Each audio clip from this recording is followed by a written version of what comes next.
नमस्कार, मी प्रतीक्षा स्वागत करते तुमचं स्टोरी वर्ल्डमध्ये. सदर कथा ही पूर्णपणे काल्पनिक असून त्याचा वास्तवाशी कोणताही संबंध आढळत नाही. आपण ऐकत आहात अपरिहार्य. दर्पण हॉटेल समोर उभी राहिली. काही क्षण ती तशीच उभी राहिली. कालचं समरचं बोलणं ऐकून तिला राग येत होता.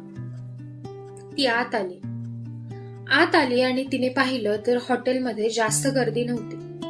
ती येऊन बसली. तिने हॉटेल पाहिलं तर एकदम सुंदर आणि शांत होतं.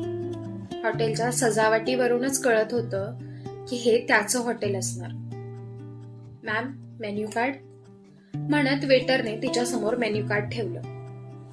दर्पणने ते उघडलं आणि त्यात पाहू लागली. तिने डिशची नावं तर वाचली, पण त्यांच्या किमती पाहून तिने डोळे मोठे केले. जेवणच देतात ना की सोनं देतात, एवढ्या किमती, ती मनातच म्हणाली. तरीही तिने त्यातली एक डिश ऑर्डर केली. तिने वेटरला पाहून स्माइल केलं. ऑर्डर येईपर्यंत ती आजूबाजूला पाहत होती. तिने पाहिलं तर समर वेटरशी काहीतरी बोलत होता. तिने चेहऱ्यावर एक खुनशी हास्य केलं. तिने मोबाईल काढला आणि त्यात पाहू लागली. 15-20 मिनिटांनंतर ऑर्डर केलेली डिश आली. तिने डिशचा वास घेतला आणि तिच्या तोंडाला पाणी सुटलं. खरंच खूप स्वादिष्ट दिसत होतं. पण तिने मोह आवरला आणि समोर असलेल्या मिठाच्या बरणीतून मीठ त्यात टाकलं. खूप जास्त मीठ तिने त्यात टाकलं होतं. ह्या सगळ्यात तिने हेही पाहिलं की तिच्याकडे कोणी पाहत नाहीये ना. तिने त्यातला एक घास खाल्ला आणि कसंनुसं तोंड केलं. ह्यावेळी मात्र वेटर तिच्याकडे पाहत होता.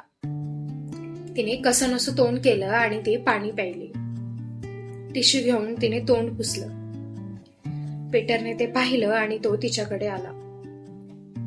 एक्सक्यूज मी मॅम, काही प्रॉब्लेम आहे का? वेटरने विचारलं. शेफ कोण आहे तिथे?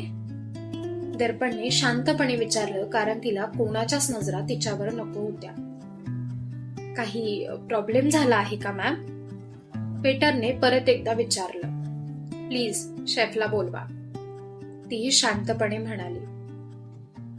ओके मॅम म्हणत वेटर मॅनेजरकडे गेला. दर्पणने पाहिलं तर मॅनेजर तिच्याकडे येत होता. तिने वैतागत डोक्याला हात लावला. एक्सक्यूज मी मॅम, काही प्रॉब्लेम झाला आहे का? मॅनेजरने विचारलं. माझ्या मते मी शेफला बोलवलं होतं. दर्पण हाताची घडी करत म्हणाली. तुम्ही मला सांगू शकता मॅम, काय झालंय? मॅनेजरने शांतपणे विचारलं. प्लीज तुम्ही हे चाखून बघू शकता का?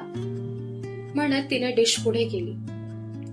मॅनेजरने ते चाखून पाहिलं आणि कसंनुसं तोंड केलं. समर सरांना बोलवा. मॅनेजर वेटरला पाहून म्हणाले. सॉरी मॅम, हे तुमचे शेफ मला म्हणतील. ती हाताची घडी करत शांतपणे म्हणाली. समर लगोलग बाहेर आला. त्याने मॅनेजरला पाहिलं आणि मग दर्पणला पाहिलं. दर्पणने ओठांचा एक कोपरा वर करत त्याला पाहिलं. काय झालंय? समरने विचारलं. तुम्ही हे असं जेवण देता कस्टमरला? हाताला चव आहे आणि नाव आहे म्हणून काहीही कराल का? दर्पण उठून उभी राहून म्हणाली. समरने कपाळावर आठ्या पाडल्या आणि तिच्या डिश मधलं जेवण चाखून पाहिलं.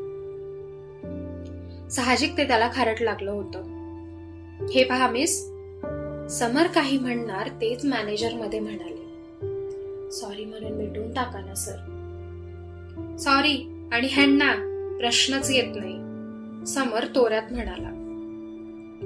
कामाची तत्व नाही आहेत का तुमच्या हॉटेलमध्ये? मला तुमच्या मालकाला भेटायला आवडेल.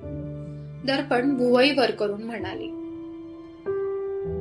मॅम, सर नाहीयेत आज इकडे. हवं तर समर सरांकडून मी माफी मागतो. मॅनेजर अदबीने म्हणाले. का बरं? तुमच्या समर सरांकडून साधं सॉरीही नाही बोललं जात का? दर्पण म्हणाली.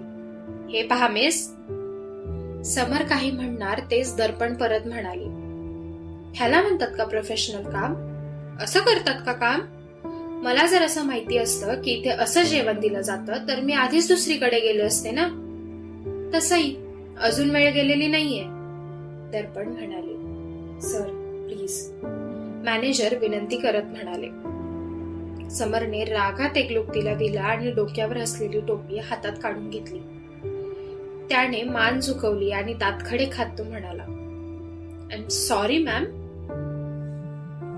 गुड म्हणत तिने पर्समधून पैसे काढून टेबलवर ठेवले. डोळ्यात तेज घेऊन तिने त्याला पाहिलं आणि तिथून बाहेर पडली. ती गेटमधून बाहेर आली तेच मागून समर रागात आला होता. मिस राव. मागून त्याचा आवाज आला तशी ती जागी थांबली. ह म्हणत ती मागे वळाली. चुकीचं केलं तुम्ही आज, असं नाही वाटत का तुम्हाला? समर रागात म्हणाला. आता कळलं की आपल्या कामावर बोलल्यावर कसं वाटतं ते. चूक नसताना माफी मागायला लावली की कसं वाटतं ते. विचार करा माझं काय झालं असेल. दर्पण रागाने म्हणाले. तुम्हाला याची परतफेड करावी लागेल डॉक्टर राव. समर रागाने म्हणाला. कधीही करायला तयार आहे समर. दर्पण पण तेवढ्याच रागाने म्हणाली. डॉक्टर राव, वाघाच्या बिळात आला एवढं लक्षात ठेवा. समर रागाने म्हणाला. वाघ बिळात राहतो हे आजच ऐकलं मी. असो, वाघाच्या गुहेत यायची हिंमत पण फक्त वाघिणीत असते मिस्टर समर. ती त्याच्या डोळ्यात डोळे घालून म्हणाली. ती वळाली आणि तिथून निघून गेली. तिने वळून त्याला पाहिलं नाही. तो मात्र रागाने धुसफसत होता मागे. शांत राहणाऱ्या मधला तर समर नव्हताच. तो रागात परत आत निघून गेला. एका क्षणाला असं वाटलं की खाऊन टाकतो की काय मला. दर्पण स्वतःशी म्हणाली. ती बरीच पुढे आली होती. तिने स्वतःला शांत केलं. ती हसली आणि त्याला शोधू लागली. कुठे गेला हा? ती स्वतःशी म्हणाली.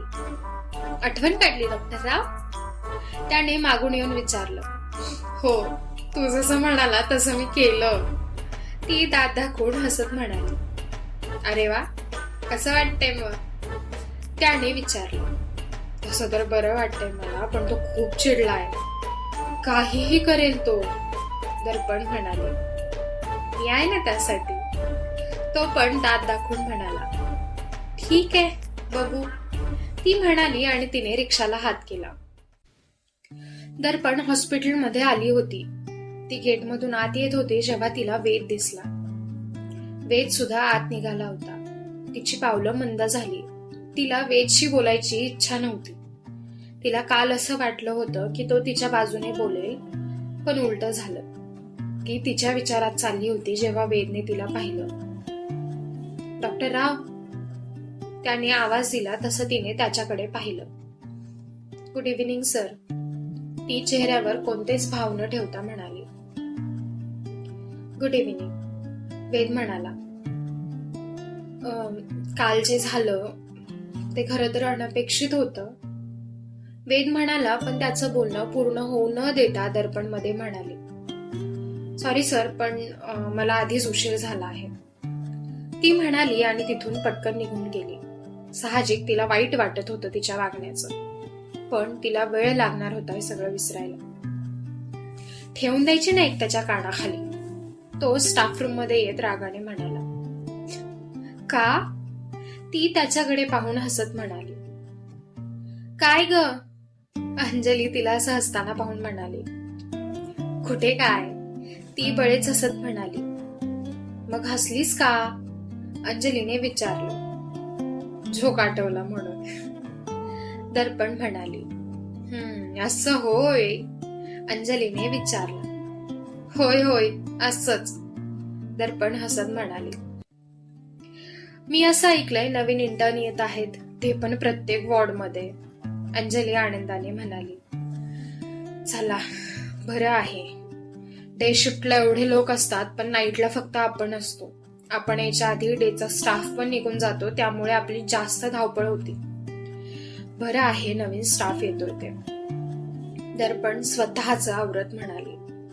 हो ना, अंजली म्हणाली. येताय राऊंडसाठी?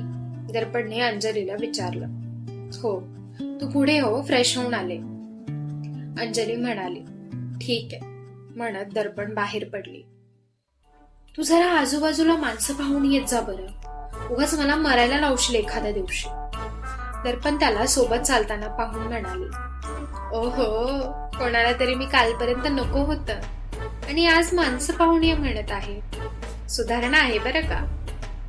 तो हसत म्हणाला. डॉक्टर रेवती म्हणाल्या आहेत की तुझ्याशी मी बोलेल तेवढं चांगलं आहे. ती म्हणाली. बरं हा, तुम्ही पण ह्यावर लवकरच विश्वास ठेवणार की मी पण भूत आहे म्हणून. तो एकदम आत्मविश्वासाने म्हणाला.